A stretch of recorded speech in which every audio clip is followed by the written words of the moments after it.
religious extremist in a foreign country was under surveillance by U.S. intelligence. What would you call someone who tipped off that extremist, who told that person that U.S. intelligence was watching them, and specifically that their email was compromised, that intelligence agents were reading every word of their emails? What would you call the person who completely blew that intelligence effort, blew that surveillance target, blew that lead that U.S. intelligence was following to fight terrorism? In this case, you'd call that person Congressman Pete Hoekstra, the highest-ranking Republican on the Intelligence Committee. As we talked about on the show last night, Congressman Hoekstra took it upon himself yesterday to disclose to the Washington Post that the alleged shooter in the Fort Hood massacre, Major Nidal Hassan, not only had sent emails to a radical cleric living in Yemen, he had received at least 2 emails from that cleric as well. That's news, right? No law enforcement agency or intelligence agency has released that information. No one from the U.S. government or anywhere else had gone on record or even leaked anonymously to the press that there were emails from that radical cleric to Major Hassan. It's just Pete Hoekstra who said that to the Washington Post, thereby broadcasting to the world the previously undisclosed fact that U.S. intelligence was reading that cleric's email.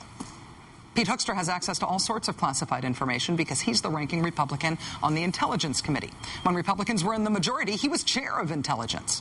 And when people, including me on this show, frankly, clamor for there to be more oversight in Congress of what the intelligence agencies are doing, when people worry that by withholding details of what they're doing from Congress, the intelligence agencies are forming, in effect, a secret U.S. government that does what it wants with a huge budget and no accountability, and frankly, that's scary for democracy, and therefore the Congress ought to be told what the intelligence agencies are doing. Do you want to see Exhibit A of why that doesn't happen? Why anyone defending the intelligence agency's inclination to not tell things to Congress has a pretty good case to make about the grandstanding, reckless, and humiliatingly dumb behavior of some of the people to whom they are supposed to be disclosing things? Congressman Pete Hoekstra is Exhibit A. It was 2006 when Congressman Hoekstra championed the idea of putting up online a huge archive of uncensored Iraqi government documents. They hadn't been gone through it all to see if there was anything sensitive in them, but Pete Hoekstra, as then chair of the Intelligence Committee, sided with conservatives who argued that our intelligence agencies couldn't really be counted on to go through all those documents. They'd rather just post them all online, all of them. Even the charts, diagrams, equations, and lengthy detailed narrative instructions about how to build nuclear weapons. Even the schematics showing how to build nuclear firing circuits and how to structure the radioactive cores of atom bombs. Even the instructions, in Arabic of course, for how to make the lethal nerve agents tabun and sarin. You can thank Congressman Pete Hoekstra, top Republican on intelligence, for pushing to put all of that online, until even the Bush administration realized what a disaster Hoekstra had caused and pulled it all down. Then there was the time in 2007 when Pete Hoekstra leaked classified information in an op-ed in the New York Post, disclosing in the middle of an apparently unironic rant about how leaks to the news media seriously undermined anti-terrorist intelligence programs, disclosing in the middle of that year's intelligence bill cut human intelligence programs, which may have been true, but which we weren't supposed to know, since that was in the classified portion of the bill, even though Congressman Hoekstra put it in the New York Post. Then there was the time when Congressman Hoekstra went on a congressional delegation to Iraq. Now, we get to see photo ops of our members of Congress in Iraq when they go on these trips, but not generally until they're home safe. The secrecy surrounding CODELs, congressional delegations to war zones, is to protect the members of Congress while they're there. But when Pete Hoekstra's around, there's really no such thing as secrecy. Hoekstra helpfully tweeted in real time from Baghdad, "Just landed in Baghdad. I believe it may be the first time I've had BlackBerry service in Iraq." Then 2 hours later, he tweeted, "Moved into green zone by helicopter. Iraqi flag now over palace. Headed to the new U.S. Embassy." So anyone wanting to take out a few members of Congress on a trip to the war zone? Congressman Hoekstra is happy to provide you with a detailed, real-time itinerary. This is the top Republican on the Intelligence Committee. They think they've got no one with better judgment than this guy.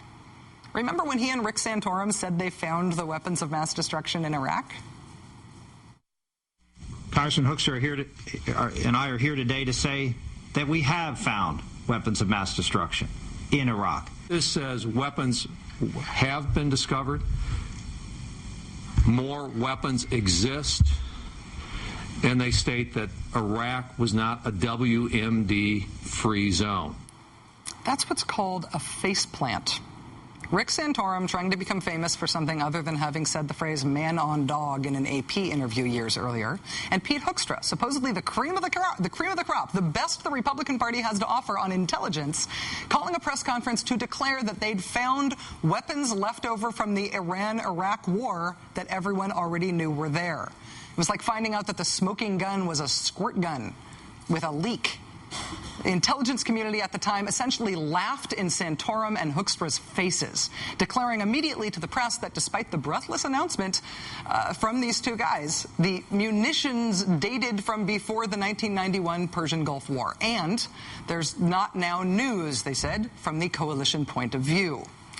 While most people at that point would be humiliated and would apologize for wasting everyone's time, Mr. Hoekstra instead went on the attack, writing an op-ed for the Wall Street Journal in which he alleged that the intelligence community that had so embarrassed him and his friend Rick over the "We found the WMD" press conference were actually a bunch of politicized intelligence officers who he called bureaucrats with friends in the media who were, quote, using the release or withholding of documents to advance their political desires.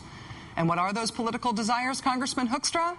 He said, quote, to either damage the administration or help al-Qaeda, or perhaps both. You know, all the al-Qaeda sympathizers in America's intelligence agencies. An incredulous Spencer Ackerman, then reporting for the New Republic, asked Hoekstra if he really meant that there were people inside U.S. intel who were al-Qaeda sympathizers. Hoekstra's response, quote, to rule out the possibility that there are people in the intelligence community that are doing this to help al-Qaeda, I think would be naive. This is the guy who now gets away with saying things like this about other politicians. She has single-handedly has become a wrecking ball, a wrecking crew through the morale of the intelligence community. As opposed to Pete Hoekstra, who has been awesome for morale in the intelligence community, who supported our intelligence professionals by calling them al-Qaeda sympathizers, and publishing classified details of their budget, and outing their surveillance targets. Jamal Ware, Mr. Hoekstra's spokesman, yesterday told us that Hoekstra didn't know if that radical cleric knew his emails were being monitored before Hoekstra leaked it to the Washington Post. In 2006, that same spokesman responded to complaints about Hoekstra getting nuclear bomb and sarin-making instructions posted on the internet by saying that those complaints didn't sound like a big deal. Pete Hoekstra is now running for governor in Michigan. Does anyone know if that job comes with access to sensitive information?